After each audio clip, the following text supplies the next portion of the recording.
হাই friends, কি খবৰ বাৰু আপোনালোকৰ? আন এটা খবৰলৈ আপোনালোকৰ মাজলৈ পুনৰ আহিছোঁ মই। এসময়ৰ জনপ্ৰিয় মোহময়ী অভিনেত্ৰী লগতে প্ৰাক্তন বিধায়িকা আঙ্গুলতা ডেকাৰ আছে এটা বেয়া খবৰ। নিশ্চয় ইতিমধ্যে আপোনালোকে বহুতে গমেই পাইছে। অভিনেতা আকাশদ্বীপ হৈছে তেখেতৰ স্বামী আৰু লগতে তেখেতসকলৰ এগৰাকী কণমানি আছে। কণমানিগৰাকীৰ নাম হৈছে নমামী। খুব দুখেৰে জনাওঁ যে নমামী বৰ্তমান হস্পিটেলত ভৰ্তি হৈ আছে। হয়তো আপোনালোকৰ মাজত বহুতেই জানিব বিচাৰিছে আচলতে নমামীৰ হৈছে কি। নমামীৰ কাৰণে প্লিজ ভিডিঅ'টো এটা লাইক কৰি দিব। লগতে কওঁ, এতিয়া যদি ছাবস্ক্ৰাইব নকৰাকৈ চাইছে ছাবস্ক্ৰাইব কৰি লওক, তেতিয়াহে আগলৈ আপডেটসমূহ পাই থাকিব।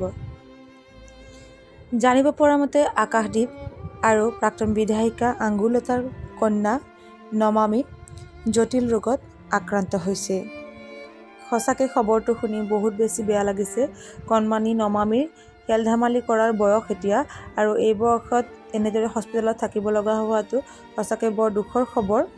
ভগৱানে যেন অতি সোনকালে নমামীক সুস্থ কৰাই দিয়ে আৰু ঘৰলৈ উভতাই লৈ আহে, তাকে ভগৱানৰ ওচৰত প্ৰাৰ্থনা কৰিছোঁ। আপোনালোকেও ভগৱানৰ ওচৰত প্ৰাৰ্থনা কৰিব যাতে সোনকালে ঘৰলৈ উভতি আহে সুস্থ হৈ।